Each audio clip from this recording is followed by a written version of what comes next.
सिद्दीपेट जिले के चिरियाल मंडल के नरसैयापल्ली गांव में पुलिस की बर्बरियत का एक मामला सामने आया, जिसने फ्रेंडली पुलिसिंग पर सवालात खड़े कर दिए हैं। एक कांस्टेबल एम करुणाकर ने जमीन के तनाजे के दौरान एक नौजवान किसान चिंतला चंदू की तौहीन की और धमकी दी। करुणाकर ने चंदू को गाली गलौज करते हुए कहा कि अगर मैं तुम्हें थाने बुलाऊं तो तुम्हें थाना आना पड़ेगा, मैं तुम्हारा अंजाम देखूंगा और देखूंगा कि तुम कैसे बचते हो। फिर उसने चंदू के गालों पर थप्पड़ मारा।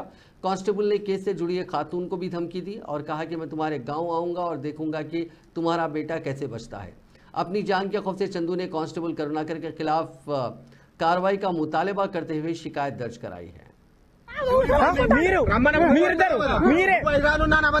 పోయొచ్చు అని చెప్తాను. నేను సిటీకి పోయొచ్చు. చేయండి. నేను నాకు పొద్దున చేసిండు. నాకు పొద్దున చేసిండు. మీరు నన్ను కొట్టరు కదా సార్? మీరు నన్ను కొడతారు కదా సార్? మీరు నన్ను కొట్టరు కదా? మీరు నన్ను కొట్టరు కదా?